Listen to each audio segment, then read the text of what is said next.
Thinking about upgrading your windows or doors? Let C.R. Smith take the hassle out of home improvements. They're all about quality you can trust and payment options that actually work for you. What do you think CR in C.R. Smith means? I have no idea.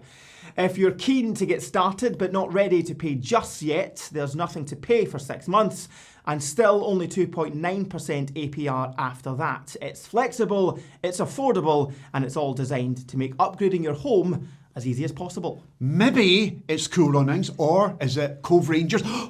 Cristiano Ronaldo. It is honestly like working with a child. C.R. Smith's got you covered.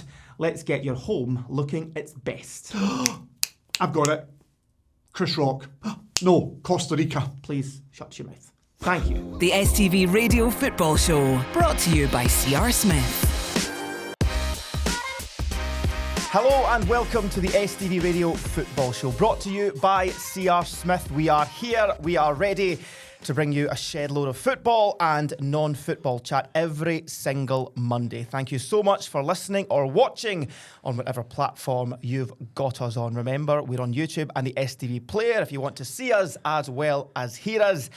And we should probably introduce ourselves since it is episode 1. I am STV Sports, Ronnie Charters, and in the old adage of it's never fun doing it by yourself, I am joined by Mr. Ewen Cameron. How are you, Ewen? Are you well? It's very good. Thank you. I'm very good. I'm very excited. Very excited? Yes. It's episode 1. I know, and I've had the best weekend that anyone could ever have. I'll tell you how good my weekend was. It's just as good as any orgasm I've ever had. There you go. That's how good a weekend it is. Top that. And the man cradling this podcast in his arms, making sure everything goes smoothly, is Producer Callum. Hey, that was a great start. Thanks for that, Ewan. Be fun editing that out. I'm certainly not making the cut. Orgasms is what happens in life. Like, these things happen in life, and it's a great way to describe how you might be feeling. All I'm saying is, I had the kind of weekend that was just as good as an orgasm. I mean, ice cream's a close second. Okay. Right? That can be a close second, can't it? They have a common thread, yeah. Yes, they do. So I just had the best weekend. I Fantastic. know we're going to get to that in just a second. And we're going to be talking about the football, which is just the best day ever to launch a podcast after what happened yesterday at Tynecastle. For your side of the capital. Yes, for my side of the capital, 100%. It was a great day. We will be getting to the football. And of course, we will be doing this every Monday, folks. So make sure to subscribe on Spotify, Apple Podcasts, YouTube, or whatever platforms that you've got us on. So before we get to the football, how did we get on? Did we have a good weekend? Football aside. Had the best weekend. I've just told you. I'm not talking to you. What part of me did you not hear? Did you do anything? Did you go to the Hearts game? I made a chicken biryani on Saturday night. Oh. The chicken biryani was fantastic. The chicken was tender. I used, what's those things that are not raisins? Sultanas. Yeah, I used some sultanas to add a wee bit of sweetness to the chili and the heat that was in the biryani, and it was absolutely gorgeous. And I added some natural yogurt to go with it. I made myself a homemade curry sauce as well, and some naan bread, and it was excellent. So that was me on the Saturday night preparing myself for what was going to happen on the Sunday, which was Tynecastle, Hearts versus Celtic. Now, did you go? Well, here's the thing. You two know that I was invited to the game. Yes. Yeah, you were bragging. Hospitality, folks. He's a big deal in the I might be rough Gorgie. on Monday. So I was invited to the game, and I was also offered a ticket to the game as well. And I knocked them back. Both I knocked back because I could not face being disappointed at Tynecastle because it had been such a huge week building up to the game that I got myself into a right tiz. I was really nervous. I got those butterfly feelings, and the thought of Hearts losing their unbeaten run at home to Celtic on a Sunday afternoon would have just ruined my Sunday, and I would have hated the train journey back. So I just stayed in the house on my own to watch the game. You call yourself a Hearts fan. You had the chance to watch your team go 8 clear. Yeah. Tynecastle was bouncing. Yeah. You had a chance to share that moment with all the guys in maroon. Yeah. And you sat in the house. And I sat in the house on my own. I couldn't face it. I genuinely could not face it. Massive Hearts fan, folks. I am a massive Hearts fan. Why would you not go to the game? But the nerves got the better of me. I couldn't face it. That's nonsense. That's honestly pathetic.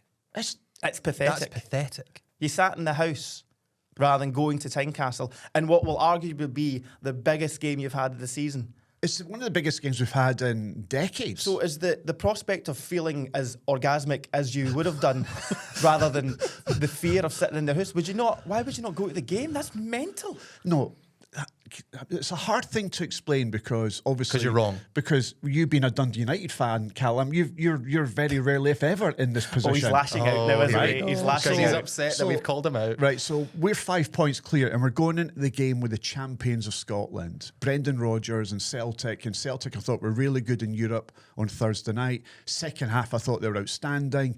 So I did have a fear that Celtic might turn this over, and I didn't want to be there to see that. I thought, I'll just stay in the house on my own, watch the game, and whatever happens, I'm in my house. And I'll be honest with you, and I know it sounds really kind of dramatic, but Pathetic. See, before the game started, I felt quite emotional. See, when the teams came into the tunnel, and I was sat in the house and I had the volume blasting, I genuinely felt a wee bit emotional because everything that the club has been through over the years, to be at this point right now with Tony Bloom, the structure of the club, Derek McInnes, he's my man. I mean, I adore Derek McInnes. I've always wanted him to be the Hearts manager. So to finally see my club, our club, in this position was quite emotional for don't me. start grating on us. I'm not, well, you don't understand. Yeah, okay. You don't understand because you've sat there and you've watched Rangers and Celtic dominate Scottish football for, 40 years? 40 years. It's boring. And to have a team that's up there challenging and being your team that's up there challenging, it was an emotional day for me. Yeah, it'd been really nice to see it in person.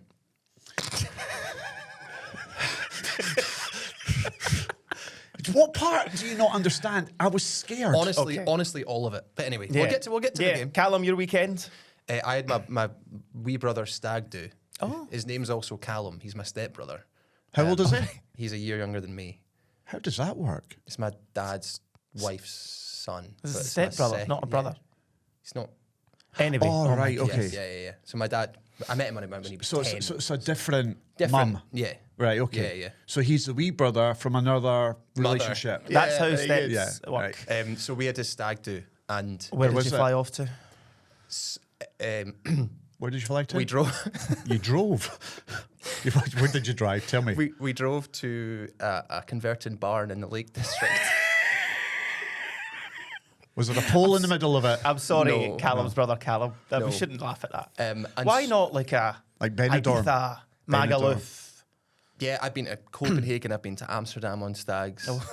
It's a different. That's not in the same league as Ibiza and Benidorm. They're a different type of folks. See, when I was Bit in Amsterdam, I like people watching.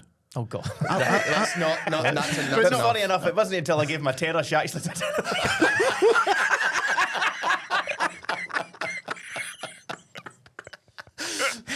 So you know the price Oh list? yes, very much Yeah, so. right. So what did you get up to? So the Friday night we stayed in the house, and on the Saturday night. Wait.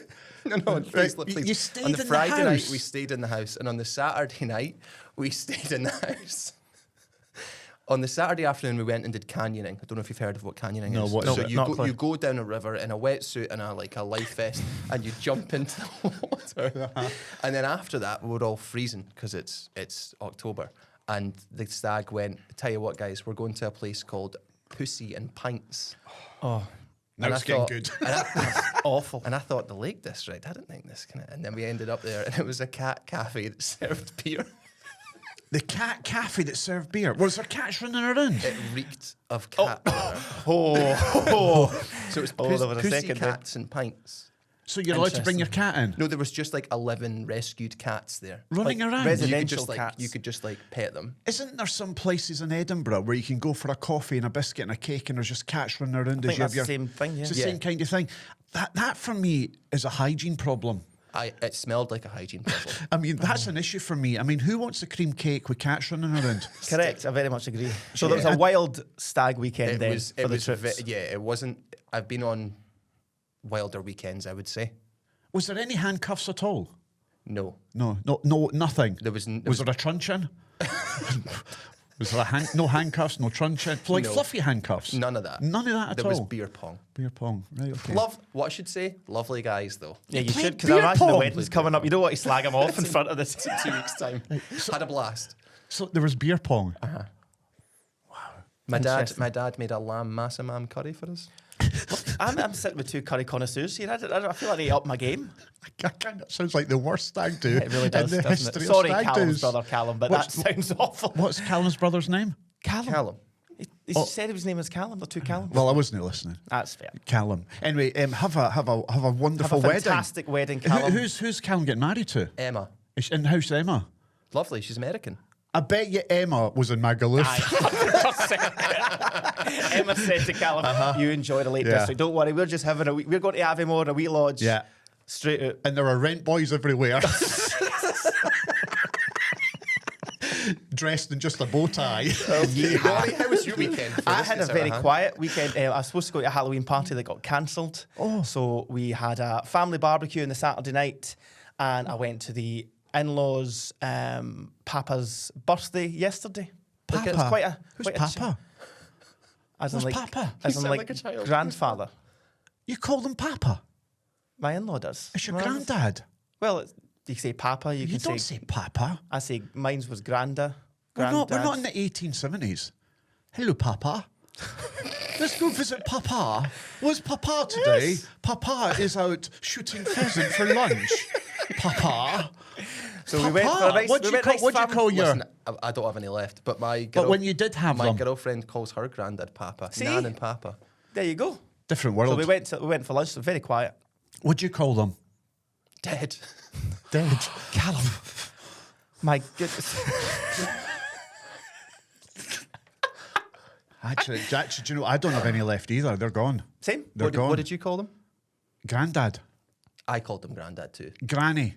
I Yeah, was Granny and from Granda. the Granny and Granddad. east end of Glasgow. I was Granda, Granda. not Grandad. And what was Granny for you?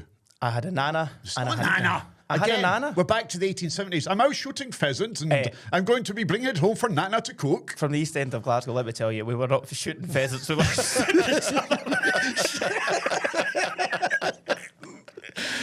So, yes. Murray, who's on cameras? Granddad or Granny? Grandad when they were alive. Granddad when they're alive, aye. Granny? Granny. Granny as well. What about you, Chief? Granny and Grandad. Yeah. What about you, Jay? Granny and Granny and Granddad. Megan? same. Yeah, Granny and Granddad. So you go. Papa. God, voice of God. Bill and Pat. Bill and Pat. Like Shay. How you doing, Bill? Nice All to right, see you Bill. again. All Thanks right, for the Pat. pocket money. Did you ever, like, see, it's saying like Bill and Pat was the name of the voice of God's Granny and Granddad. Did you ever get to call your teacher by their first name? Never. At Tynecastle High, I was at Tynecastle High, and my secretarial studies teacher was Mrs. Bell, but insisted that we called her Vivian. Call me- Vivian. call She me was Vivian. called Call Me Vivian. She was Vivian. And the only reason I went to secretarial studies at Tynecastle High is because I fancied her. So that's why I joined that class. You know when you get Vivian to- Bell. Vivian, so you know you get to the second year and you get to choose your subjects for third year. So I chose secretarial studies because I fancied and had the hots for Mrs. Bell. Mrs. Bell. No relation, I imagine. And when I got there, half the class were boys because they all the same thought as me. Everyone fancied Mrs. Bell, but she encouraged us to call her Vivian in class. Interesting. It was- If you're watching Vivian, She's still alive. I thank God. I thought you were going to say No, something. she's still alive. I was at Tynecastle High School giving a talk to the students because I was asked to come and inspire the students Only at Tynecastle pick High. subjects where you fancy your teacher, boys and girls. Mic drop. Thank you. And you'll end up on the radio. There you go. But yeah, I was asked to go to Tynecastle High School to inspire the young generation Fantastic. going forward with their careers and what they want to do with their lives. And there were 400 kids in the school listening to every word that I had to say. And I also brought some tears to the eyes of the parents who were there as well with my story. Yeah. Right, we're not going to go into your story, please. No, This let's is leave it not. there. That's yeah. for another day, Yeah. but this is only Thank- episode 1. Let's keep it light and fresh and funny and entertaining. You've already mentioned orgasms and rent boys. And he mentions his two dead grandparents. I don't think we're playing it nice and loose here with this, are we? Are all of them dead? Right. On all sides? No, my 93-year-old grand's still going. She loves me. She loves Cat Harvey. She actually, genuinely, she hates you. My gran doesn't have any hate in her body apart from when someone mentions your name Why would that be? because she says that you aren't very nice to Cat Harvey. And if you're not nice to Cat Harvey, If you're not an nice to enemy of Cat my Harvey, grand's you're book. not good. Well, in our book. that's wrong. Kat and I have been friends for 20 years. So I you think- you can tell your granny. What are you going to say to my 93-year-old granny? I Please. think we should get Granny Bell on the podcast. It's Granny. Get her on the big screen there behind Granny us. Irvin. Yeah. Get her on the big screen. No, I know she's a big fan of the show, but I know how much she loves Kat as well. Yeah. Didn't Kat send her a cake? Yeah, Cat. My gran made her a clooty dumpling. Or was it your gran that made her a clooty dumpling? That was it. All right. Anyway, right, should So, we move on? should we crack on? Before we get to the football, Yeah. folks, once a week, every week, Yeah. Ewan's going to come with a funny joke. The reason being, before Keep it we... light-hearted. It's a Monday morning. Let's keep it Aye, nice and aye. loose. I mean, before we get to the seriousness of the football, and I'm guessing there's going to be a few arguments and we're going to fall out and we're going to disagree. So before we get there, let's have a wee laugh. A cleanse. A wee cleanse. I've got a joke for you. You Go ready for for it. this? Feel free to react, those of you in the background who are watching, because it's really funny. My friend Tony asked me not to say his name backwards. I said, why not? Oh, he's laughing. Oh, he's got a couple of laughs in the Not room, bad. folks. It's no bad. I said, why not? It's Tony. We get Why? it. We get it. Right, I'll get one. Can I go? Have you got a Please? joke as well? Aye, Go right. on then. So, wee Jimmy's sitting in chemistry class, right? Aye. And he's bored and he's like, I can't be bothered with this. So the teacher asks, right, folks, we're going to do a periodic table. And I want What's that again? the elements, the elements. Elements. Oh, aye. So aye. I'm going to say an element and I want you to put in a sentence. So the first one, silver. You in front of the class, puts his hands up. Yeah. If you become second at the Olympics, you get a silver medal. Very well good. Done, Yeah. Ewan. Yeah, well done. Yeah. Okay, a wee bit harder now, folks. Chlorine. Callum puts his hand up. To clean the swimming pools, you must add chlorine. Big round of applause. Well done, big round of Callum. applause. You're right. Okay, I'm going to save the hardest for last. Bosphorus. Sorry? Bosphorus. Bosphorus, And yeah. the class, oh, wee Jimmy, hands straight in the air. Jimmy at the back there, on you go. Well, miss, I'm too wee to reach the snooker table with my dad, so he has to set up the Bosphorus.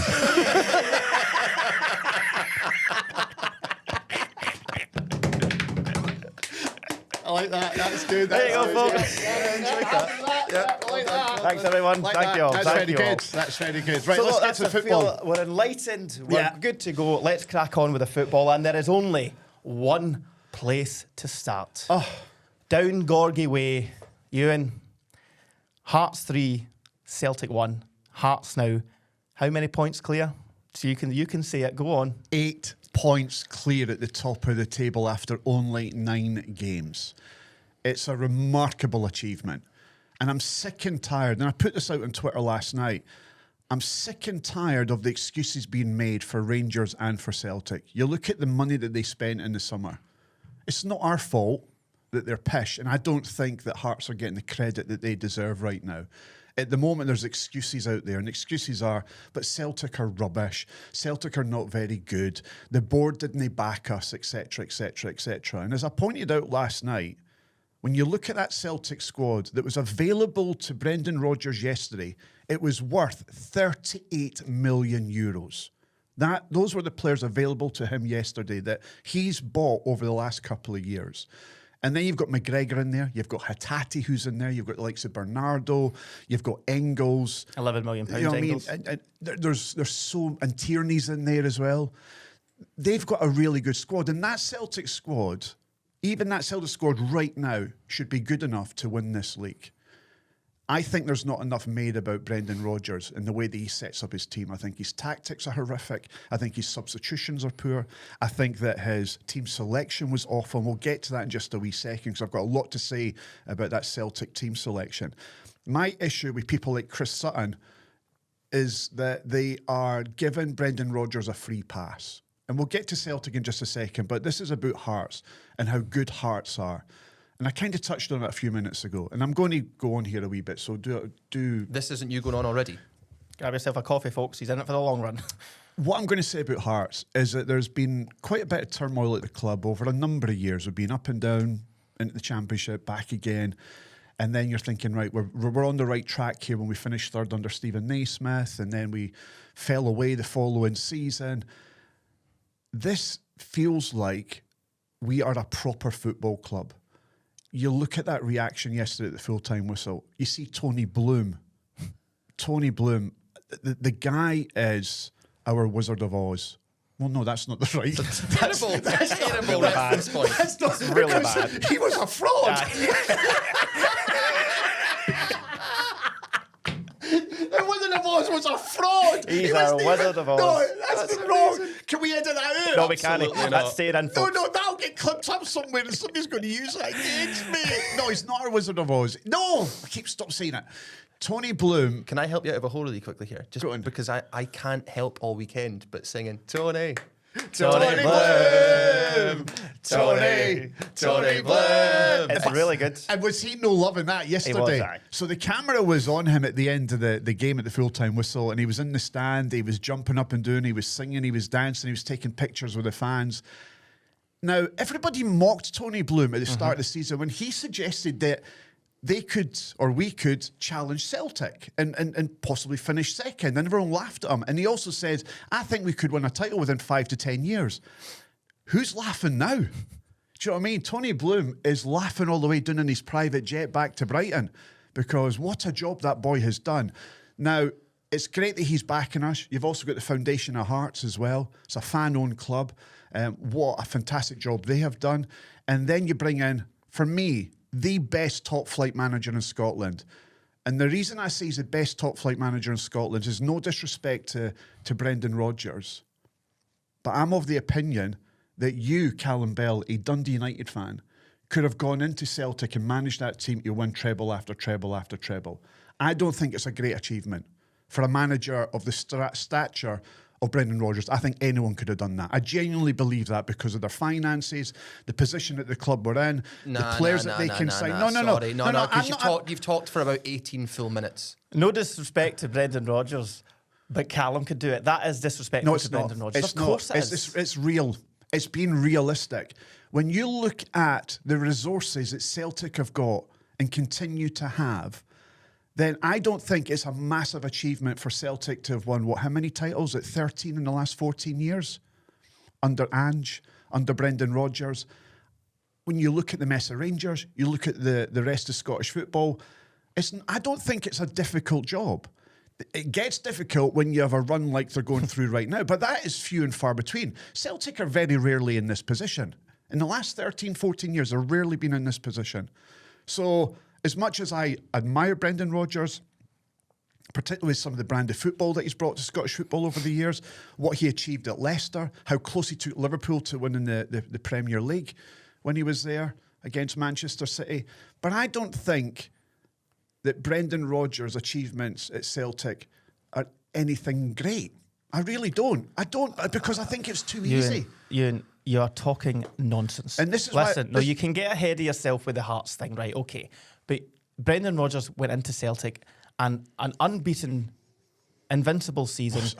No, but listen. I did on the But listen. PlayStation. No, well, you didn't though, did you? Because but listen. He went to champion. He's got them in the Champions I League. slam dunked with NBA on a PlayStation. Doesn't mean I could do it in real life. That's utter nonsense. Sorry, Ronnie, please keep talking. Yeah, no, Brent, I'll pick you up on your first point, and I get that you think, as a Hearts fan, that no one's talking about Hearts enough.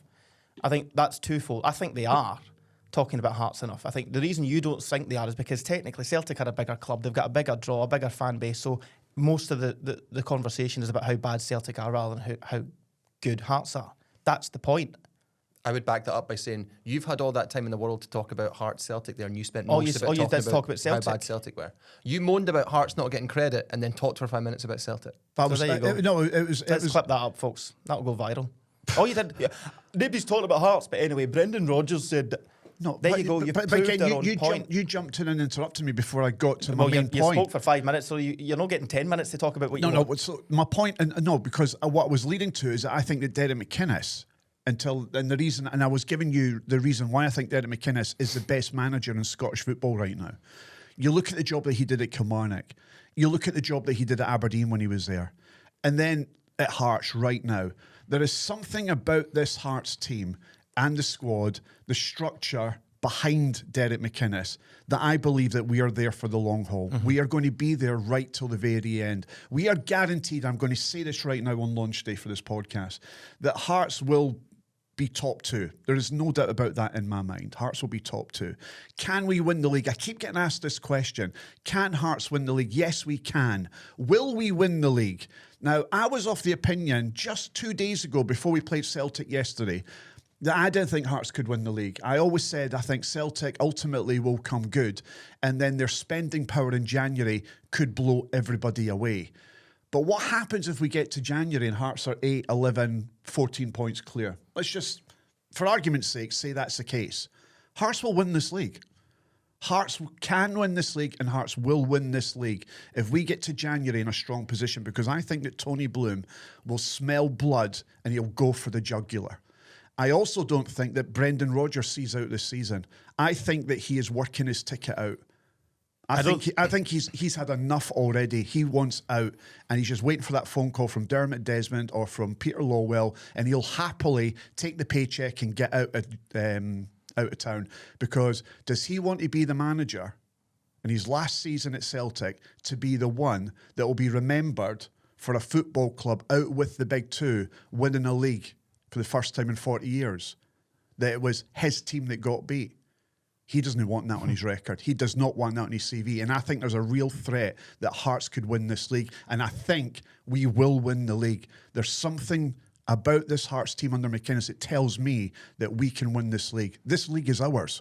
It's there for us to win. Well, I think you're right in the sense that the league is yours because you're 8 points clear. You are now the ones that need to be hunted. My worry for Celtic is, you look at the Hearts starting 11, you look at the Celtic starting 11. How many Celtic players get in the Hearts starting 11? I still firmly believe when you look at that. How many? How many Celtic players? I would take Katati. Over this season. Over who? But again, over Cammy Devlin. But again, over Beningame. But again, you two are. You're talking about right now at this moment, and right now at this moment, you'd have the entire Hearts 11 ahead of the Celtic starting 11. But over the course of a period of time, 38-game season, that Celtic team should still come good. Correct. And should ultimately win the league. Correct. Right? They are, man for man, probably still the best squad in the country. No, but you need to look at the squad as an entirety, not individual. I am looking at Celtic squad don't entirety. have scoring strikers. Oh, Ewan, you need- if you're going to win the league, you need to score goals. Correct. Celtic, they brought in Ian Atcho as a panic free transfer after the window shut. They're now relying on Shin Yamada, who didn't score a lot of goals who in they the spent J $2 League. million for. Yeah, but it doesn't make him good. Yeah, no, That's but bad management. but doesn't and Mr. Johnny Kenny, who unfortunately doesn't look up to you either. So you can't win the league without any strikers. You can't do it. Right. So you don't think Celtic win the league this year? Right now, Celtic need to spend big in January, or I don't think they do win the league. Right now. I'm not talking about right now. I'm talking about you over the course of the next 29 games. Do you think Celtic will win the league? Not if it stays like this, no. They have to change something. So Hearts will win the league. They have to change something. If they don't change. But they've still got a couple of months to go to January. Correct. It could be out of sight for them. Hearts could stretch further ahead. If Hearts beat St Mirren on Wednesday night, and then Celtic play Rangers in the League Cup semi-final on Sunday, Hearts could be a living clear if we beat Dundee at Tynecastle. Yes, I agree. Right, so we could be a living clear this time next week. Oh, you'll be a nightmare. I know. Tune in, folks, for that one. So I'm asking you, you're right, will yeah. Celtic win the league this year? We all know what Celtic can potentially do in January. Yes. Are you telling me that current Celtic squad, So- as it is right now, this Celtic squad right now will not win the league? I would say yes. You don't have a manager who can get the best out of hold their on. team. Yes, what? Right now, as it stands, if Celtic continue like this without a single No, player... forget continue. let me finish. If Celtic, as Celtic are today, you get Ian Atcho back in, you get Cameron Carter-Vickers, you get Jota back in, and Jan, blah, blah, blah, blah, blah. That's not enough. The manager is not That's getting... not enough. No, it's not enough. They've not got a striker. He's right. They don't have a striker. You like to talk about evidence. The Celtic evidence are in is trouble. Celtic have scored the same amount of goals as Falkirk and Motherwell and one more than Livingston in the league this season. They've That been says it all. beaten twice. Rangers, Hearts, and Hibs have only been beaten once, and Hearts are still unbeaten. If you're a Celtic fan watching this or listening to this and think you won the league because history says it's either Celtic and Rangers, and that's it, you are deluded, my friend. This Celtic team, as it stands at the moment, unless either they spend massively in January or Brendan Rodgers sorts a solution out to try and get this team scoring goals, but Shin Yamada and Johnny Kenny are not the answer. we are heading towards a Hearts title win. We are. Right. It's just evidence-based facts. Okay, so and if Celtic fans have got a problem with that, they are deluded. Okay, so all I've heard since the summer, before the transfer window slammed shut, was Did it that slam shut, yeah? it slammed. Aye. I just didn't know if it was a... It always slams shut. You Does noticed it? that? Aye, No one's ever slowly closed the transfer no, window. no. It's like bang. I would. Stay away. And you know what? You wouldn't get that with the CR Smith window. Thank you. Thanks. Somebody's getting a new sash window in the morning. We're going to get to the other games in just a wee second, but I just want to pick up on something here. So before the transfer window was slowly and gently closed there in the summer, all the chat was the Celtic board are to blame for the lack of signings. Correct. Right. And there is some truth to that. And I understand the frustrations of the Celtic support. But what I would also say is that Brendan Rodgers is getting a free pass here. Because as Neil Lennon pointed out yesterday, as did Chris Boyd, and the Celtic cheerleader Chris Sutton wasn't having any of it. Because Chris Sutton is very, very good at seeing where the wind is blowing. And he'll go where the wind blows. And at the moment, the Celtic fans have got it in for the board, so he's on the side of the fans because he wants to curry favour with them, etc., etc., etc. He will not criticise Brendan Rodgers. I think Celtic's current predicament has got nothing to do with the board when it comes to Scottish football. Why are you? That's nonsense, mate. I thought that's nonsense. Right. The reason that this has got nothing to do with the Celtic board, right? When it comes to Scottish football, I've pointed this out to you earlier, and I'm going to say it to you again as I put on Twitter. That team and that squad still should be good enough to beat Dundee at Dens Park, should still be good enough to beat Hearts at Tynecastle, should still be good enough to win the vast majority of their games in the Scottish Premiership. That is on Brendan Rodgers. That's got F all to do with the board. And the sooner the Celtic fans realise that, and the Celtic fans cheerleader Chris Sutton realise that, why he won't criticise Brendan Rodgers is beyond me. It is beyond me. And Brendan Rodgers is loving every second of the deflection because it takes the heat off him. This boy gets paid $2 million plus a year to be the manager of Celtic, one of the easiest jobs going in world football, not just in Scottish football, yet he gets a free pass. Why? Why does Brendan Rodgers get a free pass for the mess that Celtic are in right now? He isn't getting a free pass now, I'd say. His team selection is horrific. His substitutions are awful. His tactics are unbelievably bad, right? Let me pick you up on this point. Let me pick you up on this point. Squad, you say his team selection is bad.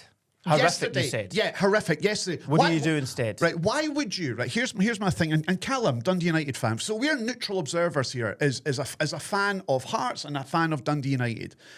See when that team selection came out, and I am shocked by the likes of Chris Sutton and others who didn't pick up on it. I think Lennon picked up on it. But again, there was very little criticism of Brendan Rodgers yesterday. What does he do? Carter Vickers gets injured in Europe on Thursday night, and he's out for the number of months. Fantastic central defender, brilliant for Celtic since he arrived at the club. He's won title after title after title, solid at the back. And him and Scales, no matter what you think of Scales, I've got a great wee relationship there. So Carter Vickers gets injured. And what does Brendan Rodgers do? This is where I think he deserves criticism. He's got Trusty, who's sitting on the bench, a £6 million centre-half. They've got a Manchester City centre-half who's on loan, not even in the matchday squad. You've got Tony Ralston, the right-back, who's a Scotland international. Now, say what you want about Tony Ralston. Say whatever you want about him, about the way that he plays the football, whether he's good enough or not good enough. But what you do get from Tony Ralston is 100%. He tackles, he's strong, his distribution might not be great. He's sat on the bench. What does Brendan Rodgers do? He puts in two young lads on the same side against one of the best wingers in Scottish football. That's on him. That's on him. He puts Donovan and Murray on the right side of that defence up against one of the best wingers in Scottish football. That should have been Trusty in there, and it should have been Ralston in there. Why did he play the young boys? What is going on there? Ronnie, I hate to say this. Why is he not getting criticised for that? I'm going to ask you, Callum, as a Dundee United fan. I'm about to say, but you kept talking and talking and talking. Funny that. I hate to admit it, but you're right. In this instance, you are right, because I listened to Craig Levine on the radio yesterday. Before the game kicked off, he said something that turned out to be absolutely bang on. It was really poignant to say it before the game started. This game will be decided by mistakes. Yes. And that's exactly what happened. You have two players who, yes, they've come to the Celtic Academy. Yes, they've played a lot of games in a really high caliber B team or whatever it is. But I think you're right. Ultimately, that game was decided by mistakes, and those mistakes were made by players who I don't think should have been in that position. I think it was unfair on those players, and those players are getting absolute dog's abuse today, particularly Murray. And I think that Brendan Rodgers threw him into the lion's den. That is poor management. Really poor from Rodgers. But he's also played in Champions League qualifiers as well, so he's not this spring chicken that's like, wet behind the odd ears. one here and there. Right, Come on. but don't say as if like Brendan Rodgers is throwing him into the deep end. He's already played in the deep end. So you're right in the sense that he was rotten yesterday, right? Fair. But he's not just, you don't get to just go, well, it's just, Brendan Rodgers is throwing in a youngster. This guy's 22 years old. Played the Champions League. Holding my hand. Why are your hands I don't know why I'm holding your hand. Do you know what? I'll stop you there. We need to hear from both managers, and then we need to speak to a Celtic fan podcaster. Is Jerry coming on? He is. Right, Jerry's coming on. Jerry Taylor's a good pal of mine. He's on soon. So let's hear from the winning manager, Derek McInnes, and of course, the losing manager, Brendan Rodgers. It's clear as day we need to keep improving. As good as today was, and we'll enjoy it. I thought we deserved the win, and that's good for us. I think it does us no harm in terms of a reference to the players, in terms of confidence and taking belief if they ever needed it. But we never had the game way up there the way it's been talked about. We just had the game as a game. It was a chance to win, and we've seen the importance of it. And I thought the players dealt with the game really well, and it's what I expected was how they dealt with the game. There's 29 games left, and if Hearts are at their best today, then of course if we can find a consistent level of performance, then there's absolutely no doubt we can make up the points difference. But Hearts have made a good start, really good start in terms of points. Our issues have been well documented, but we're working very, very hard with limited time to work on the field to find the solutions. Well, there we go. We've heard from both managers, and now it's time to dissect what they said. We're joined by Jerry Taylor. Jerry, how are you, sir? Hello, lads. Thanks for having me on. You're more than Absolutely welcome. loving the content so far. Well, you've been listening all this time? To every single word, Cameron. By the way, lovely hat. Did you mug a teenager on your way to work this morning? For those of you who don't know Jerry Taylor, he's a Celtic fan. He's a good friend of mine. I've known him for a number of years. He's a podcaster. He's an actor. He thinks he's funny, but he's not. But I'm delighted that you've joined us, because I actually thought, Jerry, and I know we were talking last night, that you might actually pull out of the podcast today because of what happened yesterday. But can I just get your thoughts overall, generally, what you thought as a Celtic fan watching that game yesterday? Well, unfortunately, I think a lot of Celtic fans going into the game for the first time in a long time weren't confident about winning it. I certainly wasn't. Going by form, I know that we played well against Sturm Graz in that second half, in that one half, but for me it was papering over the cracks. There's no drive right now. There's no extra 10%, and I think I know why that is, but we can get to that. But I wasn't surprised. What I will say is, last season when we'd won the league so early, it did become a bit stale, and you feel yourself drifting in and out of games because it's an expectancy. And I even put on Twitter that, or X, whatever you want to call it now, that I was getting a bit bored. Not bored of winning. So we've got to try and embrace this title race now. I'm not enjoying it one little bit, but I'm going to embrace it. Jerry, I've had a pop at Brendan Rodgers. And the reason I've had a pop at Brendan Rodgers is that I think that he is getting a free pass here. Now, listen, Ronnie, who works for STV Sport, will meet Brendan Rodgers more or less every single week at these media conferences. I'm looking forward to the next time I meet him. Yeah. I mean, it's me that's saying it, so it's not you that's saying it. So I know that you've got a balancing act here, Ronnie, in regards to your relationship with Celtic and the managers, because you've got to deal with them on a week-to-week basis. But I'm going to ask you, Jerry, do you think that Brendan Rodgers is hiding behind the fans who are upset with the board? Is he enjoying the deflection because they're not criticising him? Well, I think up to a few weeks ago, there was a deflection, but going by the numerous group chats I'm in, from the Celtic State of Mind group chat to many other ones, I don't think he's getting a free pass from the fans now, Ewan. I really don't. Now, I'm sick of this. There's so many variables to this. Like, you can blame the board. There's some people blaming the fans for the protests. There's some people blaming the players, but collectively, I think there's blame to take in all parts. For me, this isn't just a this season thing, unfortunately. And also, I've been lucky enough to meet Brendan a few times for the work I've done, and he's a great guy. He's a lovely guy, and you cannot doubt what he has done for Celtic over the years. You cannot doubt it. He will go down as a legend. But for me, I think that the players have become numb to his tactics and to his team talks. When he first comes in, he gets everyone G'd up and they want to fight. And I don't think they don't like the manager or they don't want to play for him. I just don't think that he's given them that spark anymore. I think it's become stale. And in that 2 years that everyone talks about with Brendan, and maybe it was time for him to move on. And also with the board, yes, they are at fault for winning a horrendous transfer window, for a few horrendous transfer windows. But also, are they going to want to give Brendan Rodgers any money with the uncertainty? For instance, if your girlfriend says she's leaving you in a few months, but she wants to redecorate your house in her style, are you going to let her do that? Do you know what? It's just... That's very good. It's just madness. Jerry, my man, that's brilliant. Jerry, I'm just going to pick up on something that Brendan Rodgers said yesterday, and it's so unlike Brendan Rodgers. As I said earlier, I've got a lot of respect for the guy. He was a manager of a football club that I love and adore, which is Liverpool, and he was so close to winning the Premier League title in 2013. But in the last couple of weeks, he said things that are so not Brendan Rodgers. It's been kind of weird and bizarre at some of the things that he's had to say, like the Honda Civic line last week. And then he said this yesterday on Sky Sports. Celtic is a club whose DNA is about playing football and will never lose that. Hearts is totally different. It's a different DNA here. The ball is direct. The supporters love that. It's a second ball fight, set pieces. Celtic haven't become winners in that way. So I had to look at the stats. Hearts played 26 long balls. Celtic played 22 long balls. What's going on here? What's up with Brendan Rodgers? Because it's so unlike him. It's disrespectful as well, and he's never been one to be disrespectful. No, there has been a few comments recently that's upped a few of the fans, but you can make comparisons. When's the last time we were saying Rodgers was saying things that were just not quite Brendan Rodgers, with the whole John McGinn saga, and then off he pops to Leicester. Yeah. Now, the predicament he's in is making the promise to the fans that he wouldn't leave until his 3 years was up, and I think he will stick to that. Do you think the board will get rid of him before that? If the board, see, here's the catch. If the board get rid of him, then the fans could revolt and say, you get rid of our manager because of a problem you created.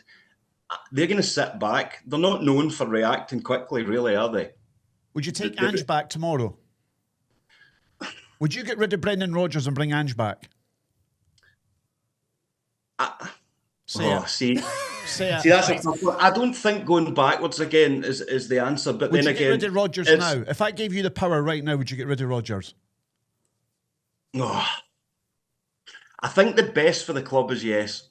And the reason I'm saying that is because for Rodgers, it's best. If the board aren't going to back him, if we get to January and Rodgers is still there, they're not going to financially back him because he's not going to be the manager in 6 months' time. So he's not going to be able to do the best as he can as a manager.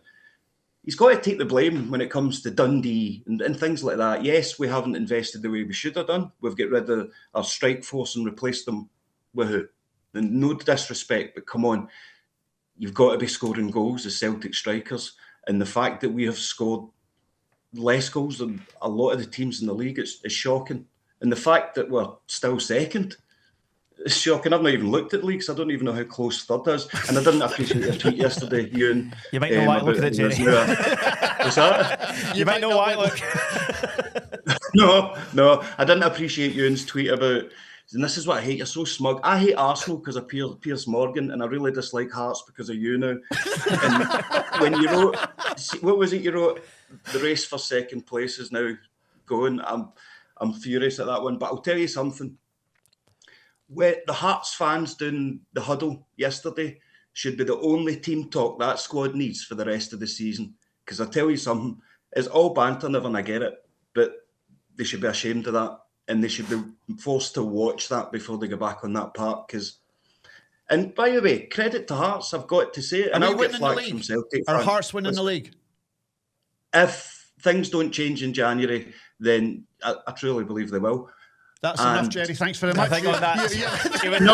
You fell into the trap, Jerry. You fell into the trap, pal. Jerry, it's been a pleasure speaking to you, and I'm sure we'll speak to you again, especially when Hearts win the league. Jerry, we'll get you back on, don't worry. No worries. Can I just do a plug for the Cumbernauld Panto? And Go ahead, Cumbernauld mate. Of course you can. So, as everyone has probably heard, Cumbernauld Theatre's lost their funding and it's in threat of closure next year. So we're doing a pantomime called Baltic this year, myself and my co-producer Abby Watson, Ginger and Jester Productions. Are you taking a piss out of Frozen? No, it's the Snow Queen, actually. Okay. All right, Ewan, don't you try to get me shut down before the show even starts. Thanks for the support, mate. Appreciate it. But, we are running from the 22nd of November to Christmas Eve, Cumbernauld Lantern House Theatre. Tickets are going really well. So can you send us some free tickets to come along and watch you? Ewan, I will, because I'll tell you something. You said on a podcast last year, you never go to theatre. You never go. No. And I want you to come along, and we made a bet on WhatsApp, and I will stick to that bet, and I will make sure that I do it for the Panto. Sorry, Jerry, just a really quick one. You made a really passionate call there for the closure of a Cumbernauld Theatre, and you said, can I get some free tickets? That's a good point. People like you, the reason Cumbernauld lost its funding, all right? Oh, thanks, Jerry. Jerry, who are you playing? Who's your character? I'm playing Sammy Slush. I've written it as well, and I'll be directing it. I'm playing the comic. I'm playing the daft one, so I basically just based it on you. Typecasting there. Can I tell my joke before I leave? Oh, go on. Whose joke was better? Mine's or Ewan's? See, to be honest, I'm giving it to Ewan this time because it's the first good joke he's ever told. But Thanks, that's not taking anything away from your joke. You're What's never yours? coming back on, Jerry. That's you done. But this joke was told to me by my papa, by the way, Ewan, you snob. Papa, right? My papa told me this one. He's just planted a trumpet tree in his back garden, and apparently it's illegal to plant a trumpet tree, so the council made him root a toot. Jerry, love you. Cheers, Jerry. Right, on that note, see you later. Bye. Cheers, boy. Cheers, mate. Next up, we'll look at Rangers and Danny Rule's first game at Ibrox, a 3-1 win over Kelly. And we're joined by Scott from Battle Fever. Scott, how are we? I'm not too good, to be fair, in a football sense, but I'm getting there. Were you there yesterday, Scott? I was, yes. How was it? Because I only saw the highlights of the game, but particularly the second half, you looked pretty good.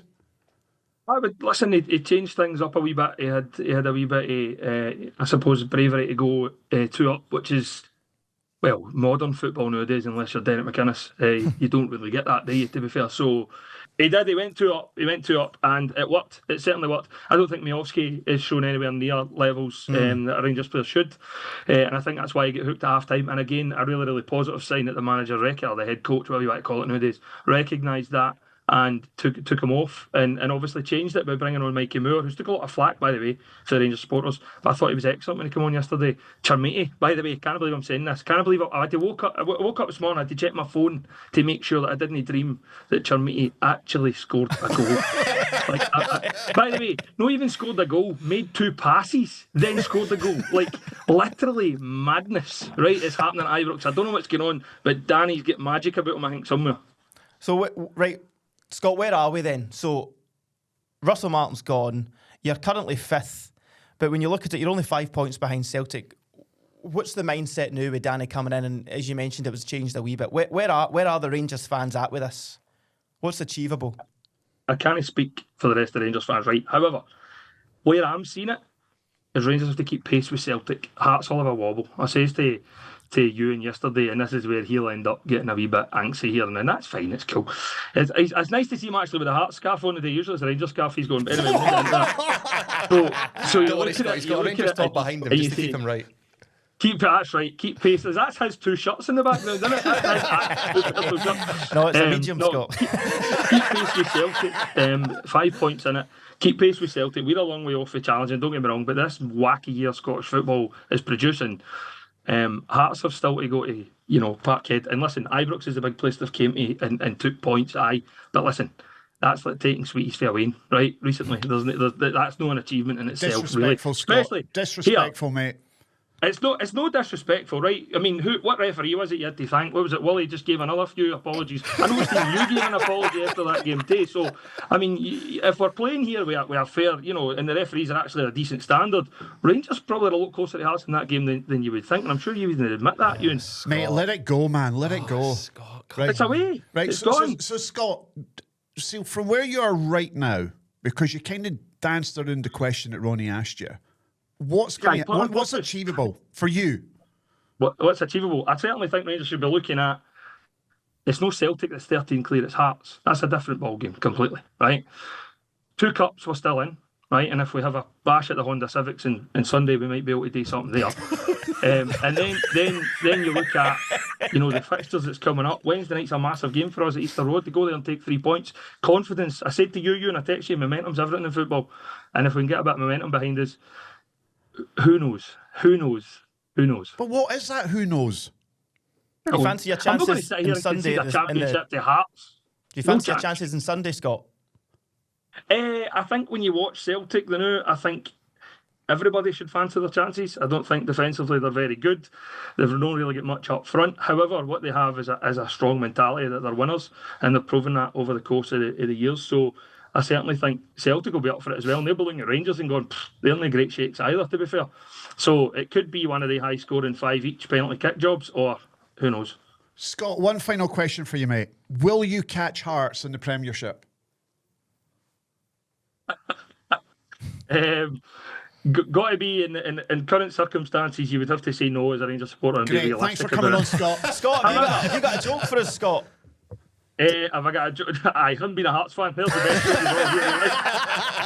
Right, Scott, it's been thanks a pleasure for joining us. See you, pal. Cheers, Scott. Cheers, bud. Thank you. I thought that Rangers, particularly in that second half, were really good.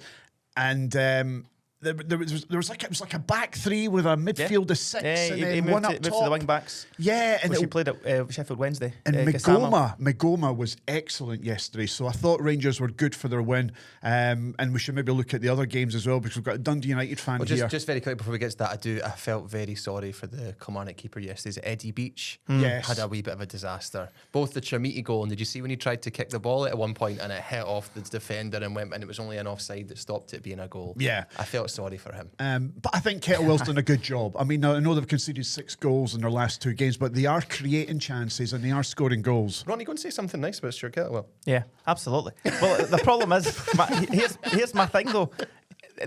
Shows you just how mental this league, and Scotty says it there, just about how mental it is. They were third. Then you lose 2 games and now they're 8th. It's bonkers. You need the lack of consistency from all the teams, but Stuart Kettlewell said it yesterday, the defending for the last 2 games, the Hearts game and then at Ibrox, you cannot defend like that. Look at that league table. Go for it. And Hibs are closer to relegation than they are to Hearts. And they're sitting in 3rd. Yeah, it's incredible. It's nuts, isn't it? So a good win for Rangers yesterday. They needed that after the back of what happened in Europe. Win.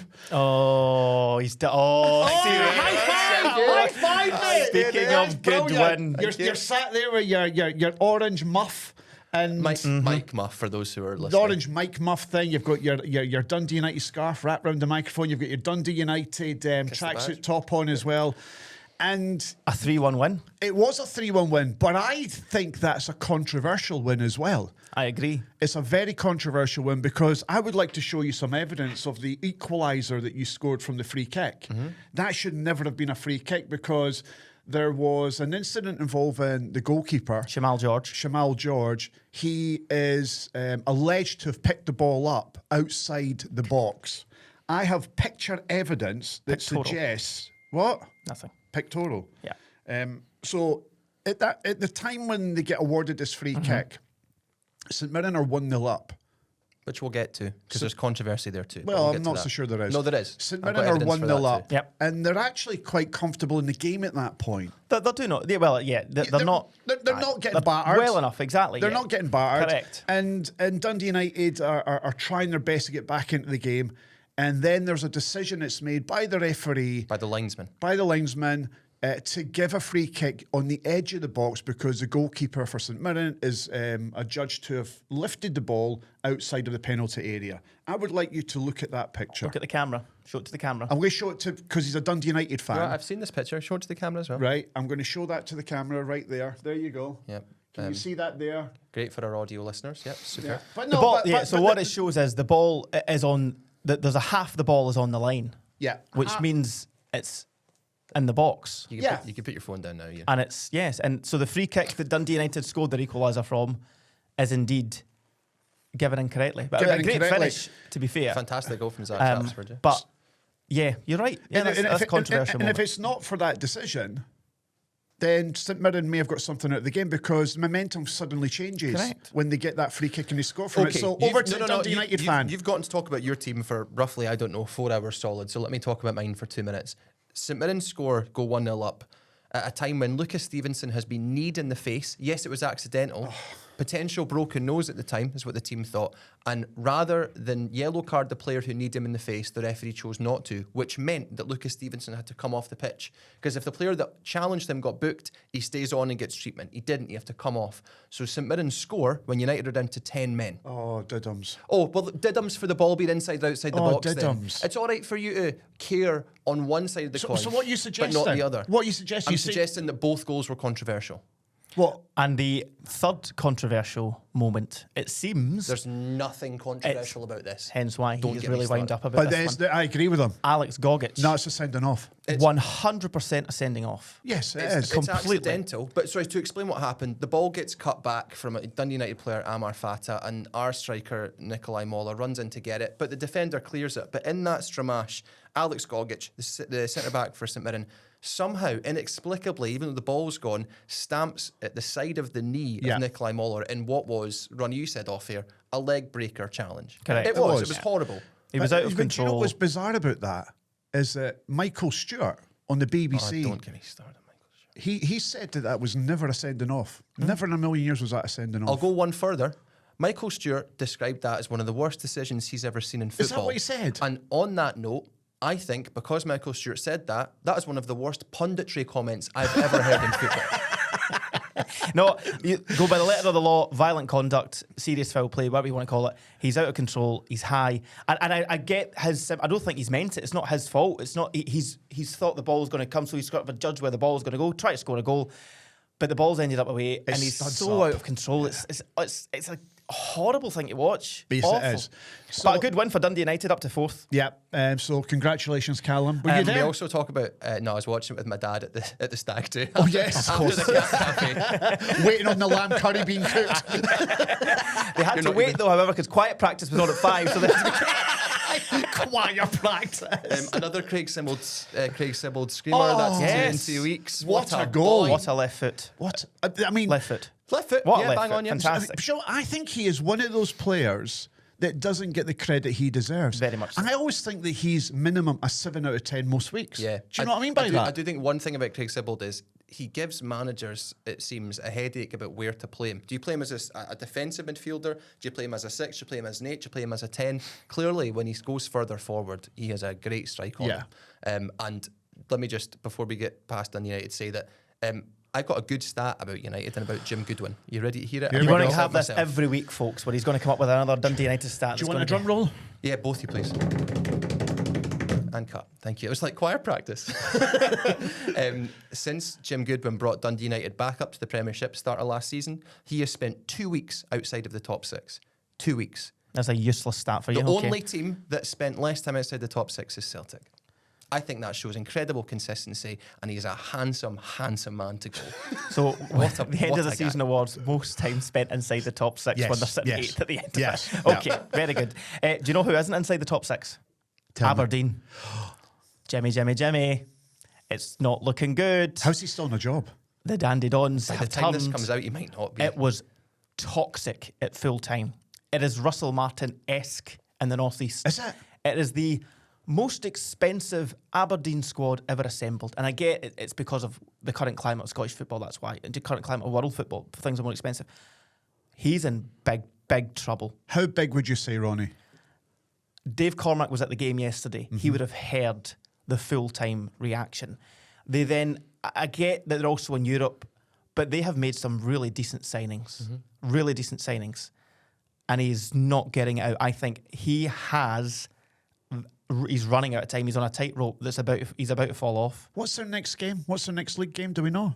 They play midweek against can't quite remember. Can you just check that for me, please, Callum? Sure. Do you think that he is on a knife edge here? He's on the verge of being sacked. Is he? Yeah, do you think? I think he's. Is he one loss away from getting the boot? Dave Cormack's. Kilmarnock at Rugby Park. Dave Cormack is I think is a good owner in the sense that he is a huge fan of the club, invests in them, allows them to kick on. He is relying on this Scottish Cup win, which I get. Listen, it was a fantastic achievement for Aberdeen to win the Scottish Cup. But if you're an Aberdeen fan and you're solely relying on him, when you take it out in context, in the Scottish Cup, he won 4 matches and then won a penalty shootout.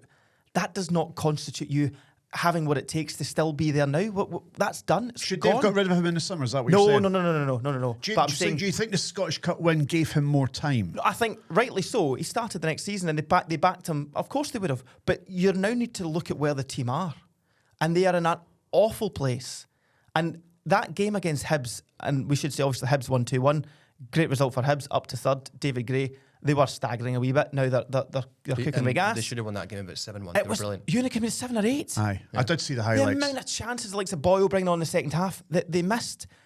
Aberdeen fans want rid of him. And I apologise if that's a swathing comment, but Aberdeen fans want rid of him. If he goes to Kelly and get beats at Kelly, I think his time's up. You think he'll be up before the weekend? If he loses to Kelly, I think he's running out of time. To give you another stat, so Hearts are on 25 points just now. Yeah. This time last season, Aberdeen were on 25 points. They're currently on 7. The decline of Jimmy Tilleen has been extraordinary. And he's a lovely, I've interviewed him a number of times, he's a lovely guy, he gets football, all that jazz, but it's not working. For me, David Gray has done a wonderful job at Hibs since he's come through the door. And I know in his first 12, 13 games there's talk of getting rid of him, but since then, it was after that win against Aberdeen, actually. Yep, it was. Last season, November, wasn't it? Yeah, sliding doors moment. Sliding doors moment, big win, last minute winner. I think, was it 4-3? I think so. 4-3, something like that. There's a lot of goals in the game. I think he's done a wonderful job, and I think Hibs are one of the most entertaining teams in the league. Easter Road on Wednesday. Oh, Rangers. Hibs Rangers is it's going to be great. But do you know, I mean, a lot of Hearts fans are going, oh, shut up, you. I do think that Hibs are one of the most... It's not just Hearts fans. But I do think that Hibs are one of the most entertaining teams in the league. And see the new boy they've got up front that scored that opening goal against Aberdeen yesterday. Is it Cleedja? Cleedja. Yep. Record signing. The boy he's a whippet. I mean, he's quick, and what a finish that was yesterday for the opening goal. I really like him. And then you bring in the likes of Boyle off the bench as well. They've got strength and depth, and they, for me, are threatening as well. In the race for second. Can I say the best thing about Hibs yesterday was that Kieran Bowie shaved off his mullet? Thank God. Did he? I never noticed. It's gone, yeah. Callum and I were in the mix zone at the post-Scotland game where we were doing interviews. Kieran Bowie, great lad, came back and came out. Obviously, they've been showered and all this sort of stuff. And as soon as he finished, everyone in the sort of mix room turned to each other and was like, he's got to get rid of the bar now. He's got to get rid of the bar. That's the problem. He's got to get rid of the bar. Is he a nice guy? I've never met him. Guy. He's a lovely guy. Yeah. I think he's got a big future, Kieran Bowie. I really do. You know, hopefully in a Scotland jersey. I hate when my team play against him. I think that's a sign of a good striker. He's just such a... Yes, housery. And he's one of those strikers that has got a bit of everything about him. Yeah. So great win for Hibs yesterday. That was huge for them. Elsewhere and otherwise, good. Another win for Falkirk as well. Dundee, what a terrible team. Oh, Dundee fans, come on. Get it right around here. Fantastic. Last minute, it's 1-0. No, it's not. But what a winning goal. And Connor Allen. Unbelievable. Centre half. I mean, waltzing through that defence from the halfway line. I mean, it was Brazil 1970-esque. Your wee neighbour will be loving life, Mr. Cole Donaldson. Oh, the captain. Yeah, I know he's out there now, but... I was speaking to him yesterday ahead of the Hearts game, and he was in the house watching the game as I was watching the game as well. And nobody saw that coming from Connor Allen. Fantastic. He doesn't show anything like that in training. Really? And to step up, and the composure, the skill, and didn't he panic? Do you know what it was like? Do you play the FIFA game on the PlayStation? Do you play the FIFA? Say you're over 40 without saying you're over 40. Do you play the FIFA? Do you play the FIFA on the PlayStation? Yeah. It was a FIFA-esque goal. Phenomenal stuff. Bash, Up to 6th as well, John McGlynn's side. A lot of people tipped him to go straight back down. I didn't. I did, to be fair. I thought they were going straight back down. I had fair play to them. I had Motherwell and where's that league table? I'll tell you who I thought was going down. Let me guess, the team that are bottom now, you thought they were going down? Motherwell and Dundee have got at the bottom too. That was my prediction. The team that are at the bottom. You said Stephen Presley would keep Dundee up. No, but bottom two, I never said that they would go down. So you think he'll finish 11th then? Oh, no, Livingston for me. Funny that, because it seemed at the bottom of the moment. It was Livingston and Motherwell, sorry. Motherwell got the win. They got the win. Just. Come on. He's a good player. Really Fantastic player. And they're playing, speaking to all Motherwell fans and whatnot, all I'm hearing is it's the best football they've ever seen at Fir Park. Genuinely, these are guys that go there every week in, week out. They just weren't getting over the line. They got over the line there. And for Jean Bertelascu, who we love going to see, because he's one of the managers where he comes into the press room, right, shakes your hand, looks you straight in the eye, and is like, "How you doing?" And you're like, "I'm fine. I am okay." Is he a good guy to deal with? Yeah, great. Yeah, great. And obviously he's got a fantastic style of play. The problem was they weren't getting over the line. They wasted 12 points from winning positions this season. See if they're winning their games, they're up with Celtic and Hibs. That's incredible. So yeah, if obviously they're not because they didn't do it. But so that's where we are with the Premiership. Listen, I thought Motherwell deserved that win yesterday. Yeah. And I think Livingston have got some problems. I think they've got big problems. And I think they're going to go straight back down. Listen, I've got a lot of time for David Martindale. He hates my guts. He doesn't like me at all. Why is that? Genuinely does not like me. Nah, because I was very critical of Livingston's style of play and also that shitty plastic pitch, which they've improved. It's still a plastic pitch. So he doesn't like me in the slightest. But I've got a lot of time for David Martindale. I think he's done a wonderful job there under difficult circumstances in front of 3 men in a dug. So why'd you have to say that? Well, it's because it's true. Have you actually got a mobile phone there with an orange cover? Do you know, I'm trying to phone Livingston assistant manager Marvin Bartley to tell Ronnie just how much David Martindale hates you, because it's really funny. But he's taking training. He's probably taking training. But no, good win that for Motherwell, and I think trouble ahead for Martindale and Livingston. So that is the Premiership. Before we round up the rest of the leagues, we're going to take a quick break. We'll be back with our teams of the week. Yes. Get thinking used to. And the big end of the show quiz right after we hear a quick message from our sponsors. C.R. Smith windows and doors are made in Scotland for Scotland. Their products are designed purposely for the Scottish weather. Correct. C.R. Smith make doors too, do they? Could you do that again? A bit more human this time, please.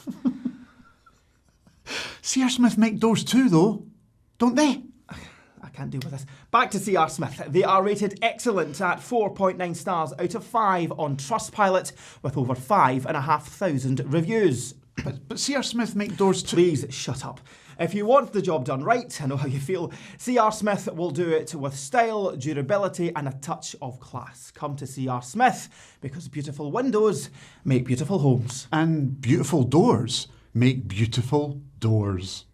I do not get paid enough for this. Welcome back, folks. Let's go through the rest of the leagues. We'll start in the Championship, where St Johnstone went back top. They were still top, so they were 3 points. You know what I mean? They were joint top with Thistle. They're now 3 clear after a very impressive 4-0 win over Morton. Is it really impressive? It is really impressive. It's not. Morton are pish. And Hard to argue. And St Johnstone with their having dropped down from the Premiership, right? They've got the better squad in the league. I heard a great thing. So after the match, the St Johnstone fans were celebrating. They were going for a Simo. What? You heard of this? No. They were going for a Simo. A Simo? After the good win, they were going for a Simo Valakariut. Fantastic. They deserve the win. So they're 3 clear. It was a bad day at the office for Partick Thistle, 2-0 down to Raith Rovers. So that's an interesting one at the top of the table, but the Saints are 3 points clear. Airdrieonians bottom and no longer Danny Lennon in charge. Can I just say, in regards to Partick Thistle, now you're friends with Mark Wilson. And Alex Ray, the assistant Good manager. friend of the show. Do not insult Alex Ray because he'll bang that door down and batter you. Be careful. No, what I will say is that they are, Partick Thistle, under Mark Wilson and Alex Ray, are punching above their weight. They should not be in that position. The job that those two are doing, I'm not saying this because he's a pal of ours. No, right? he's brilliant. Right? It's fantastic. He's done a wonderful job there because they don't have the depth of squad. They don't have the finances. Behind the scenes, it's a bit of a mess as well.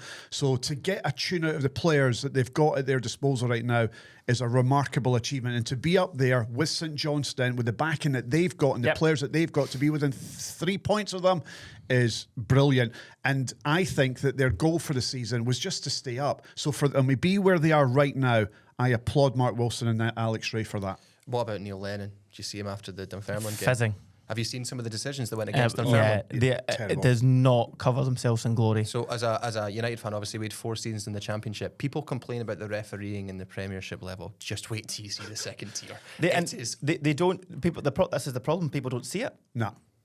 Not disrespect to the Championship. People don't see enough of the games. No, so they don't know. But when you have Neil Lennon coming out and demanding that the referee never officiates another Dunfermline game, I would see if I'm the referee and I've blown the full-time whistle and I'm walking back to the and I see Neil Lennon at the touchline ready to go. I'm going to do laps. Warm down. I'm doing my warm down right now before I go down the tunnel. Did you see the decisions? I've seen all 3 of them. I've seen like slow-mos of the decisions that are made. They're awful. Awful. And do you know what? They're 2-0 down. They come back to 2-2. And if truth be told, they deserve something out of that game. And if it wasn't for the refereeing decisions, they'd probably win the game as well. So I'd understand why Neil Lennon is absolutely raging. I still think, for me personally, I think Dunfermline will be top 4 this year. I think they'll get in the playoffs. I agree. Good win for Tony Dock, though, up in the Highlands, because they needed it. They just needed it. You know, yeah, they did. And so that's the Championship. In League One, we'll rattle through them quickly. Stenhousemuir lead at the top, cut to 1 point after Gary a goalless draw. It's Gary Naismith. We Jambo there. Great weekend for the Jambos. I could phone him right now. No. We'll do it. Sorry, Gary. We'll get to you next week. That should be a running joke the whole time. Sorry, Gary. We'll get to you next week. When you win the league, you can come in the studio. And in League Two, it is... What a race League Two is at the top. Spartans 3 points clear of East Kilbride, both of them back to winning ways. We have got really good races in every single league. Well, there's not season. Good races in every league because Hearts are running away with it. But if you look at League One, League Two and the Championship, we're set for a cracker, and thank God we are, because we love not just the Premiership, we love all of Scotland.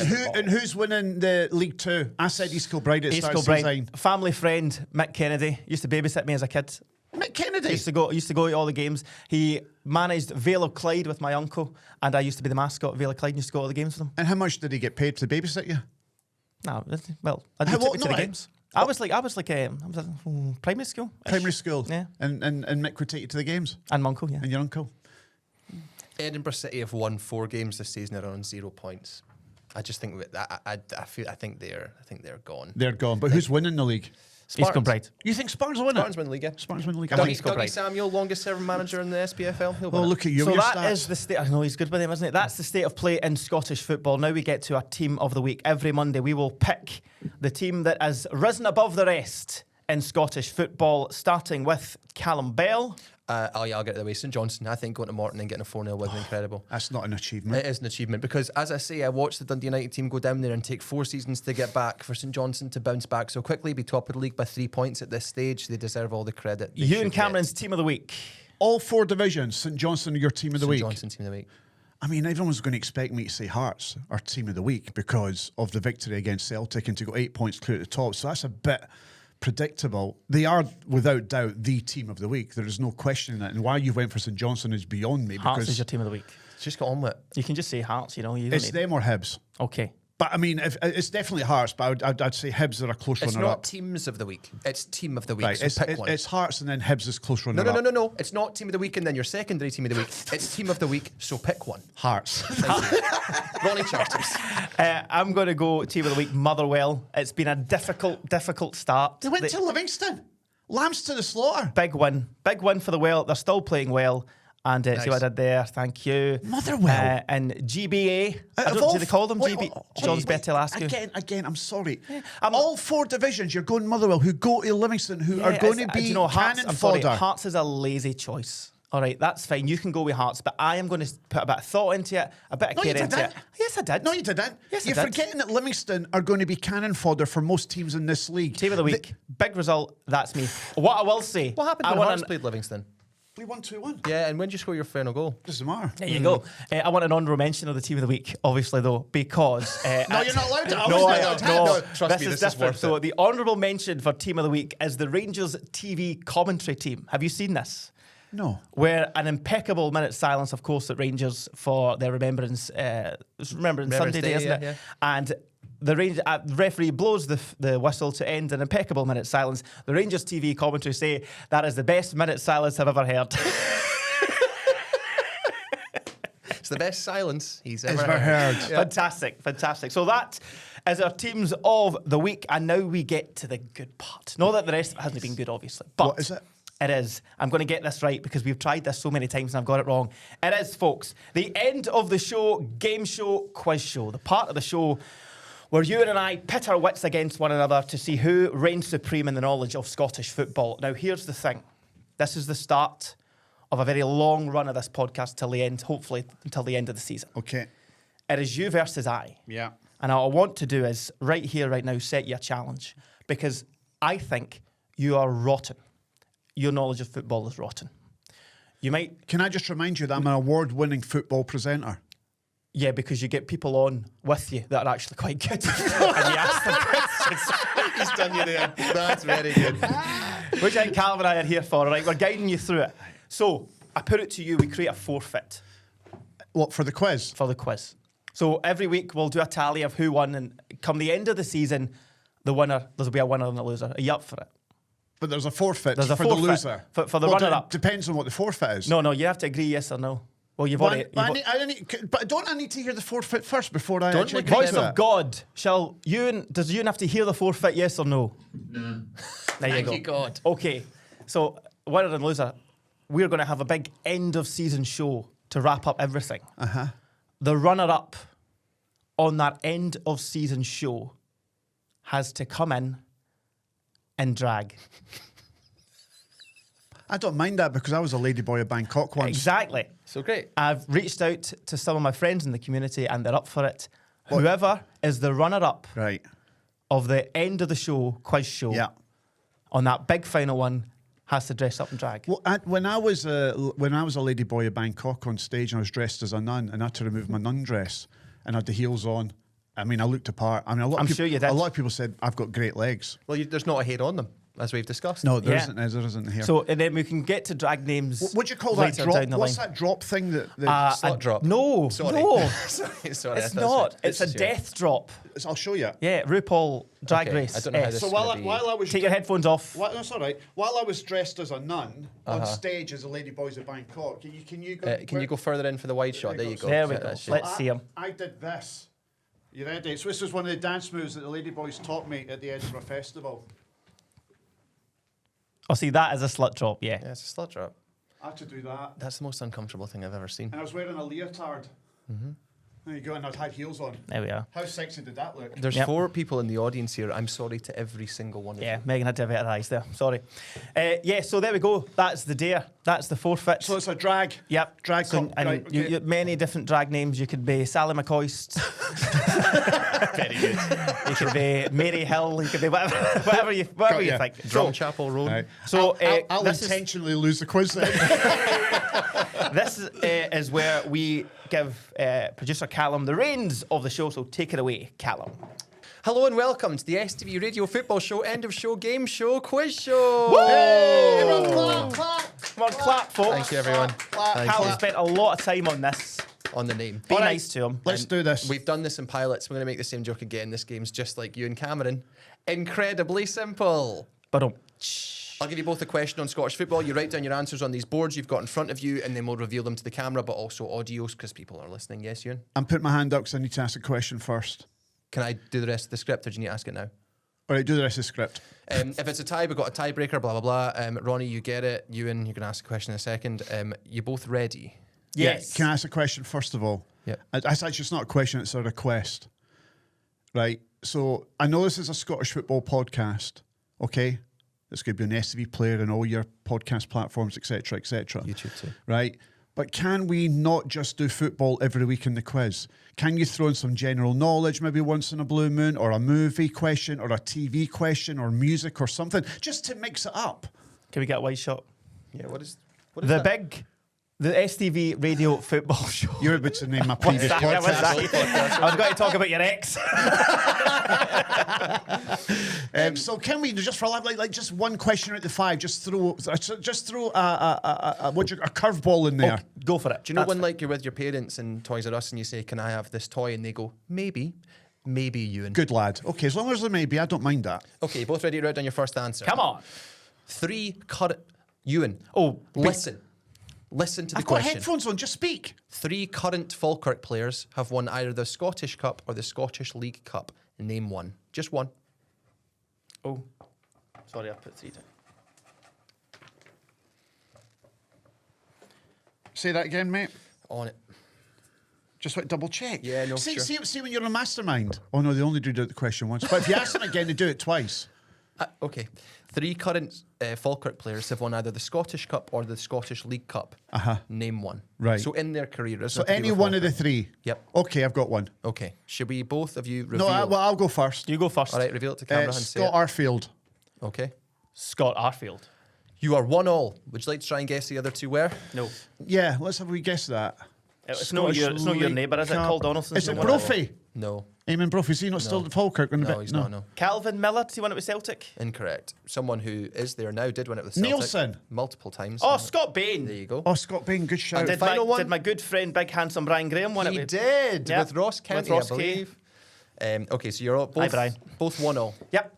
Ready for question 2? Yeah. Yep. Listen, Ewan. The Scotland men's national team reached a record high of 13th in the FIFA World Rankings this millennia, so in the last 25 years. I know what millennia is, mate. In what year did this happen? That's a great question. Thank you very much. I wrote it love myself. that question. Thanks, buddy. Can we get a year either side, or we have to go for the actual nailed-on No, answer? because I would have said, in what Stop year looking either at this side. piece of paper, you cheating gap! The answers aren't on the The piece of answers, paper. aren't on the answers aren't on the paper. I'm looking to read the question again because I don't need to go. Oh, Can we see upside the down. question? You're trying to read the Can we question see- upside down. No, you had a wee cocky eye looked at it 2000. for the answer. I've got my answer. What a cheating gap. The Scotland men's national team reached a record high 13th in the FIFA World Rankings this millennia. In what year did that happen? That's a great question. And I remember the talk around it as well when we got I'm there. between 2. You're between 2? Yeah. Have Why you don't got, you have write you, both down and score one out so we can see which 2 Okay. you were between? so have you got an answer? Yeah. Do you have an answer? Okay. Okay, so we're currently 1-0. Ronnie, Yep. why don't you reveal first this time? 2008, and I've changed it to 2007. No, so I thought 2007, and my answer is 2008. My answer is 2009. Ronnie, if you'd not scored out 2007, you would have got it. Do you know how my thinking was? So it was our good friend James McFadden scored the winner in Paris. I was there. That was, yeah. It was that. It was. So I the- was wondering if that had to take effect for a couple of months and then go into 2008. I instead. thought I had to take effect into the following year for Scotland, which So is it'd be why I said 2008. 2009. No. That was in it 2007. Scott, we just beat Ukraine 3-1 at Hampden. That's right. And we lost 2-0 to Georgia, but we still got up to 13. Sorry, guys. I feel like I'm letting the Chris viewers- Boyd scored a really good goal against Ukraine in that game. I was there. Okay. Question number 3. You're both 1-0 still. How many spells did Willow Flood have at Dundee United between loans and permanent Spells. signings? What did he spell? Spell. Oh, you said spell. How many Yeah. spells? How many spells? You're a kint. That was quite clever, I thought. Okay. How many spells did Willow Flood have spells at Dundee United between loans and permanent signings, please? Okay, got my answer. Wait. Say that again. No, your answer is. Did you say loans and permanent signings? Between Was he loans. there loans as well? Yes. We're about to find Oh, out. he went from loan to Celtic from Dundee to Dundee United, didn't he? Did he not? Just Right, give us your answer. down your Ewan. answer. I've written down an answer. What is it? Oh, but the loan thing. Are you going to stick with that answer? What question is this? It's question 3. Right, and it's 1-1. Yep. Oh, it's a You've big got question. time. This You've is got time. huge. No, you've got time to This read- is huge. Go on. So loans and Permanent signings. Permanent Why are signings. you up to You and I high don't dough? know this. I've just guessed it, so you can Settle just down. guess it. right, I've gone with my answer. Go for but it. It's one. Right, so I'll put that down, but I think it's that. But I'm going to score it out. Right. No, how can I think that's that and score it out? No, I put an answer. But I think you it don't could- think is right. But it's fine. Go Right, for it. I've got an answer. Okay, You're in. show us first. Oh shit. Oh, No. it's 3 or 4, and I went with 3. So did I. All right, so I can't lose. It's 4. Get in there. Well, to be fair, I had 2007. Go and explain that. If you've got the He- details of that. Yeah, so he went to Dundee United on loan from Celtic back to back twice, but there were 2 separate loans. Were they? Then he came back to United for 2 different spells. So there was 2 separate loans in the same year. So like, I think it were 2 season-long loans. All right, okay. I think. So does that 4 count times. as 2 and not 1? Well, Nearly it there. wouldn't make any difference because you'd either both be on 1 or Oh, both. why be did I on not say 4? Why did I not say 2007? 2. Okay. One question for us. This is getting really exciting. And I want to be in drag.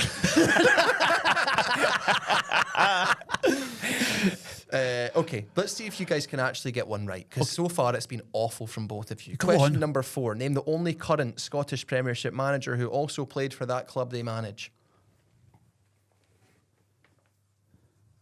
I know the answer, so you just have to hurry up. Shut up. Just let me think about it for a second. Okay. Because there is no time limit on it. God, do you know the answer? Of course. Oh.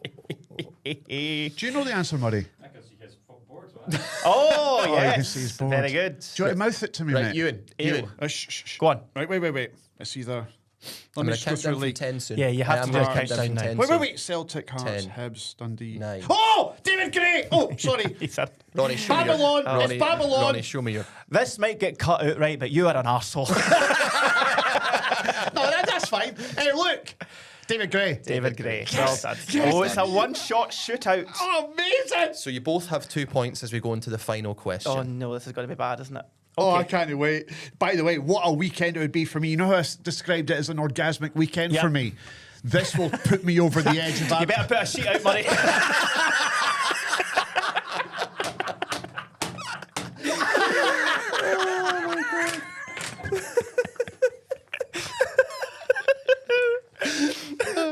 Sorry, Callum. Take it away. Final question. Oh my God, this could be the best weekend ever. Final question. Yeah, go on. Which Celtic manager Oh, signed Joe Ledley, Charlie Mulgrew, and Gary Hooper? Which Celtic manager signed Joe Ledley, Charlie Mulgrew, and Gary Hooper? talking to Charlie Mulgrew, he's disrespectful as well, the way he dismissed Hearts the other night there. He is very handsome, though. He's a good-looking boy. He's a very good-looking man. He'd look great in drag. I agree. Aye. Yeah, I agree. He's got the height We should ask him if he wants. to join me. Get a Because I don't think I'm getting this question right. five-a-side drag. Five-a-side. That's a great idea. Five-a-side drag team. Okay, sorry, read the question again. You do my head in. Which Celtic manager signed Joe Ledley, Charlie Mulgrew, and Gary Hooper? I've got my answer and it's Gordon Strachan. Interesting. Can we see your answer, please, Ronnie Charters? Neil Francis Lennon. It wasn't. It wasn't. It was Strachan. So It was. just to be clear, you're both on 2-2, and one of you has gotten it right. Oh, The manager for Celtic who signed Joe Ledley, Charlie Mulgrew, and Gary Hooper is Neil Lennon. Oh! Neil Francis Lennon, come on, son. Ewan, no need to put the sheets out, Murray. Yay! Ewan's turned off. There we go, folks. First of many. Get the duct tape out. You're going in drag, big man. Come on. Oh, But fantastic. See the things they do with duct tape behind the scenes. That's in what I'm saying. The Lady Boys of Bangkok. I had to duct tape everything down to Yeah. keep everything smooth. It's called tucked. Tucked. Yeah, Duct tape. No, it's called, it's tucked. Oh, sorry. Yeah. So Duct what tape's a good you name have for to do to tuck everything in is that you have to use. I'm not sure I want to know this. No. We'll do it live on the podcast. Yes, we'll do it. Let's. Now, Murray, do you want to help tuck you in when we get the drag? Oh. So, God, just in case you're wondering, it is 1-0 to me. You can keep score for the season. And we're almost finished. But before we do, we've obviously, this is episode number 1. Launch day. We've announced it. There was a lot of hype around this podcast. Was there hype? There was hype. I've picked out some of the best viewers' comments Oh, fantastic. about... But we've not even had any.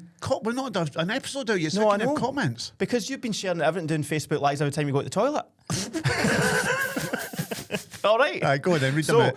the best one I have for you is Ewen Cameron, that wee snivelling-faced weasel. No thanks. That's from Greg. All Greg. right. And then from me, thanks to Matthew, Who's Matthew? don't know, but he commented, was hoping for a reunion with Ruffy Ewan, but I'll take his 10-year-old looking love child. That's very good. That is very good. Yeah. And final one from Andrew to Callum. Oh no, well, it's kind of you and I. Right. Oh, for you two. Yeah, so Andrew has put, that ginger boy is a pain in the arse, but God, look at that boy's moustache. That's fair. That's fair. Yeah, Keep your comments coming. Good, bad, or indifferent. Yes, keep We your should- comments coming in. We should mention that if you do comment, we'll pick some of the best ones. every Absolutely. week. And also, if you've got a joke that you think's funnier than ours, then you can send them in, or you can comment, and we'll sort a way of making sure that your comments and your opinions can be brought to the table.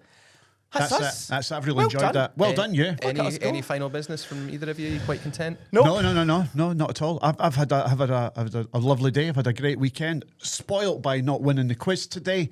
1-0 Ronnie. 1-0 Ronnie, but it was a close run thing. Went down to the Francis final Lennon. question. Well done to Ronnie and winning the quiz. Callum, it's been a pleasure working with you again because you and I have a long history together, and we're back together again. Do you know one of the big bosses in STV came up to my desk on Thursday, just as the STV News at 6, which you can watch every night at 6, and STV was finishing, and he came up to me and said, Callum, and he looked really serious. John, who we work with, a really nice guy, but not a very serious man. He went, Callum, don't let that Ewan bully you. Hi, John. Hiya, mate. I'll see you later. Love it. Done Right, folks, Say that is cheerio. us. Look down the camera and say cheerio. I've got a thing to read out. He's got a wee script. I've got a wee eh? script. Right, well, read it then to that camera because you're good at doing that. Reading autocue, it's the best thing you do. When you're actually got somebody else writing for you because can you're watch- chat's pish. Right, go on. The RTS Young Journalist of the Year Award would differ to that point of view, Mr. Cameron. But anyway, thank you so much, folks, for joining us on the STV Radio Football Show with me, Ronnie Charters, the winner of this week's quiz, and the failed monkey that is Ewen Cameron. Make sure you subscribe wherever you get your podcast. Give us a review, only if it's a good one. Whilst you're at it, and remember, you can watch on YouTube and the STV player as well. We will see you next Monday, where we have the small matter of the semi-finals of the Scottish League Cup, Which you can watch on Premier Sports with the STV Player Plus. Until then, folks, bye-bye, and we'll see you again next week. Can I just say that was fucking epic? That's staying in. The STV Radio Football Show, brought to you by CR Smith. Are you thinking about giving your home a bit of a glow-up? Yes, Ronnie. Pull back the curtain on that one, please. CR Smith makes upgrading your windows and doors a breeze. Pain-free windows. This is painful. You'll get top quality craftsmanship and payment options that work around you. Perfectly framed there, Ronnie, my friend. Spread the costs over 2, 3, 4 or 5 years, all with 0% interest. That all sounds really transparent to me. Simple, flexible and stress-free. What a clear vision you have presented, Ronnie. Ready to make your home feel brand new? CR Smith is here to help. That's a shard act to follow. Are you done? I'm done. Please. I glazed over that at the end.